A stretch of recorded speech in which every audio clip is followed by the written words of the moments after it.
राष्ट्रपति चुनाव तो बहाना है, 2024 में जलवा दिखाना है। जितनी भी कवायद राष्ट्रपति चुनाव में उम्मीदवार की घोषणा करने से पहले हुई है, इसे हल्के में मत लीजिए, क्योंकि ये आगामी लोकसभा चुनाव की तैयारियां हैं, चाहे विपक्ष की तरफ से हो या बीजेपी की तरफ से हो। नमस्कार, मेरा नाम प्रवीण तिवारी है और इस रिपोर्ट में हम आपको बताने जा रहे हैं कि इन तैयारियों में विपक्ष को कैसे झटका लगा है, क्या बीजेपी ने खुद को मजबूत किया है और आने वाले दिनों में क्या समीकरण तीसरे मोर्चे के या विपक्ष के देखने को मिल सकते हैं।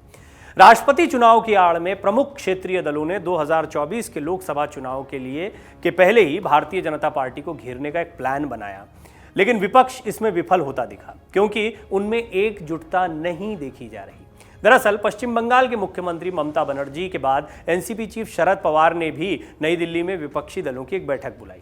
इसमें 17 दलों के नेता शामिल हुए। पश्चिम बंगाल की मुख्यमंत्री ममता बनर्जी इसमें शामिल नहीं हुई थी। विपक्ष को एकजुट करने के लिए पश्चिम बंगाल की मुख्यमंत्री ममता बनर्जी ने भी काफी कोशिश की। उन्होंने इससे पहले 15 जून को 22 विपक्षी दलों की बैठक बुलाई थी। इसमें 17 दल के नेता भी शामिल हुए थे। बैठक में शरद पवार, फारूक अब्दुल्ला, गोपाल गांधी के नाम पर सहमति भी बनी थी। एनसीपी चीफ शरद पवार के नाम पर तो इस बैठक से पहले विपक्ष के सहमत होने तक की खबरें आने लग गई थी, लेकिन शरद पवार ने इस दौड़ से खुद को बाहर बताया था और विपक्ष का उम्मीदवार बनने से इनकार कर दिया था। विपक्ष की बैठक में दिल्ली और पंजाब की सत्ता संभाल रही अरविंद केजरीवाल की आम आदमी पार्टी ने हिस्सा नहीं लिया था।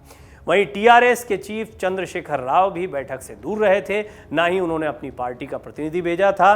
कांग्रेस ने इस बैठक में हिस्सा लिया था। इस बैठक में कांग्रेस समेत 17 दलों ने हिस्सा लिया। TMC, CPI, RSP, Shiv Sena, RJD, Samajwadi Party, NCP, PDP, JDS, DMK, RLD ने बैठक में हिस्सा लिया था। आपको बता दें कि राष्ट्रपति चुनाव अगले महीने 18 जुलाई को होगा, जबकि वोटों की गिनती 21 जुलाई को होनी है। और राष्ट्रपति चुनाव को लेकर कितनी जबरदस्त सरगर्मियां देखने को मिल रही हैं, ये देखा जा सकता है। भारतीय जनता पार्टी ने एनडीए की ओर से ओडिशा की आदिवासी नेता द्रौपदी मुर्मू को राष्ट्रपति पद का उम्मीदवार घोषित कर विपक्ष को बुरी तरह से चौंका दिया है, क्योंकि उनके नाम पर कई ऐसे दल जो बीजेपी के साथ नहीं दिखाई दे रहे थे, मसलन चाहे वो बीजेडी हो या झारखंड मुक्ति मोर्चा हो, वो भी अब मुर्मू के नाम का विरोध नहीं कर पाएंगे, ऐसा ज्यादातर विशेषज्ञों का मानना है। उधर विपक्ष ने पूर्व वित्त मंत्री और पुराने भाजपाई नेता यशवंत सिन्हा पर अपना दांव खेला। ऐसे में एक बार फिर से ये देखना दिलचस्प होगा कि विपक्षी एकता भाजपा के सामने कितनी मजबूत दिखती है, लेकिन यशवंत सिन्हा अब मुर्मू के सामने उतने मजबूत कैंडिडेट नहीं दिखाई दे रहे हैं। विपक्ष का भी एक बिखराव देखने को मिला है, चाहे वो उम्मीदवार पर सहमति बनाने की बात हो या मजबूत उम्मीदवार को उतारना हो। आपको याद होगा शरद पवार ने मना कर दिया था, फिर राजमोहन गांधी का नाम आया था, फारूक अब्दुल्ला का भी नाम आया, लेकिन इन सभी ने इस प्रस्ताव को ठुकरा दिया था और फिर फाइनली यशवंत सिन्हा के नाम पर सहमति बनी। राष्ट्रपति पद के लिए उचित उम्मीदवार की तलाश में विपक्षी दलों की शुरुआती बैठक में किसी नाम पर सहमति नहीं बन पा रही थी और इसकी बहुत बड़ी वजह है कि विपक्ष में अब भी एका नहीं है।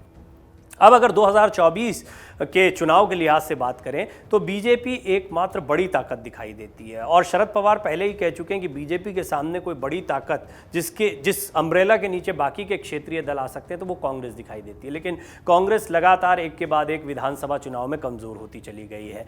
वहीं अगर क्षेत्रीय दलों की महत्वाकांक्षाओं की बात करें तो ममता बनर्जी, अरविंद केजरीवाल, केसीआर और नीतीश कुमार भी, बेशक वो बीजेपी के साथ हैं, ये सब ऐसे चेहरे हैं जो अपने आप में बड़े नेता या राष्ट्रीय नेता के तौर पर उभरना चाहते हैं, लेकिन सभी जानते हैं कि ममता बनर्जी बंगाल के बाहर वो असर नहीं दिखा पाती हैं, केजरीवाल दिल्ली और पंजाब में अब असर दिखा रहे हैं, लेकिन इसके बाहर उनका कितना असर देखने को मिलेगा। शरद पवार महाराष्ट्र के बाहर कितना असर दिखा पाएंगे, उड़ीसा के बाहर नवीन पटनायक बीजेडी या दूसरे क्षेत्रीय दलों का, इसी तरह दक्षिण की राजनीति का पूरा खेल रहा है और यही कुछ बात रही है उत्तर प्रदेश की राजनीति में।